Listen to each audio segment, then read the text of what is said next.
બનાસકાંઠામાં આજે રબારી સમાજનું મહાસંમેલન। ડીસાના શમશેરપુરામાં રબારી સમાજનું મહાસંમેલન। વાવ, થરાદ, પાટણ સહિત રાજસ્થાનના રબારી સમાજના લોકો રહેશે ઉપસ્થિત। મહાસંમેલનમાં રબારી સમાજ ઘડશે સામાજિક બંધારણ। એમએલએ માવજી દેસાઈના નેતૃત્વમાં ઐતિહાસિક મહાસંમેલન। સ્ટેજ પર નહીં, જમીન પર બેસીને બનાવાશે સામાજિક બંધારણ। પાર્કિંગ સ્થળથી સભા સ્થળ સુધી પહોંચવા મિની બસની વ્યવસ્થા। મહાસંમેલન સ્થળ ઉપર આરોગ્ય કેમ્પની પણ વ્યવસ્થા। કે ટૂંક જ સમયની અંદર આ બંધારણ જે અમે નક્કી કર્યું છે બધા આગેવાનો સાથે મળીને એનું પ્રકાશિત કરવાનું છે। બધા આગેવાનો આવી રહ્યા છે, આવી જતાની સાથે જ એની અંદર રબારી સમાજની આવનારા સમયની અંદર એક દિશા નક્કી થવાની છે અને આવતીકાલનું જે ભવિષ્ય રબારી સમાજ માટે ઘડાવવાનું છે એ પ્રકારનું બંધારણ અને બંધારણની અંદર અનેક પ્રકારના મુદ્દાઓ છે। આજના જે સાંપ્રત સમયની જે જરૂરિયાત છે વર્તમાન સમયની, એ વર્તમાન સમયની સાથે દરેક સમાજો સાથે મળીને ચાલી શકે એ પ્રકારનું અમારા બંધારણની અંદર ઘણી બધી જોગવાઈઓ કરી છે।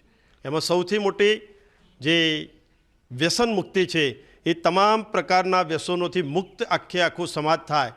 કોઈ પણ પ્રસંગ હોય કે પ્રસંગ વગર પણ રબારી સમાજમાંથી સંપૂર્ણપણે વ્યસન મુક્ત થાય એ પ્રકારનું કામ અને એની સાથે સાથે સમયની જે બરબાદી થાય છે એના લઈને પણ ઘણા રિવાજોની અંદર અમે ફેરફારો કર્યા છે અને જે ખોટા નાણાંનો વેડફાટ થતો હતો, જે ખોટા ખર્ચાઓ થતા હતા, જેની જરૂરિયાત નથી, સાદગીથી જે પ્રકારે કામ થઈ શકે છે, હેલ્થવાઇઝ પણ સારું રહી શકે એ પ્રકારનું જ્યારે ફૂડ મળતું હોય ત્યારે ખોટા ખર્ચાઓની અંદરથી પણ સમાજને મુક્તિ મળે એ પ્રકારનું કામ આ બંધારણમાં સમગ્ર રબારી સમાજને હમણાં ટૂંક સમયની અંદર આપવાનું રહેશે। સાહેબ, ગામડે ગામડે બેઠકો પણ યોજી, ખાસ કરીને રબારી સમાજના જે લોકો છે, આગેવાનો છે, એમની મૂળ બંધારણને લઈને શું વાત આવી બહાર?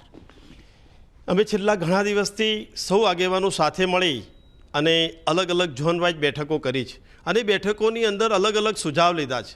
પણ અમને બધા આગેવાનોને નવાઈ લાગી છે કે સમાજની અંદર જે ગામડાઓની અંદર જઈએ છીએ તો અમે ગયા છીએ એના પહેલાં પણ એ લોકોએ એમના ગામનું બંધારણ તૈયાર કરી દીધું છે અને એની અંદર ઝીણામાં ઝીણી વિગતો, સમય પાલન, સમય શિસ્ત, સમયનો ખોટો બગાડ ન થાય, ક્યાંય ખોટા ખર્ચાઓ ન થાય, ક્યાંય દેખાદેખી ન થાય। એક પૈસાદાર વર્ગ છે, એક નીચે કામ કરતો વર્ગ છે, આ બધામાંથી મુક્તિ મળે એ પ્રકારના બંધારણની અંદર પોતાના ગામના કર્યા હતા।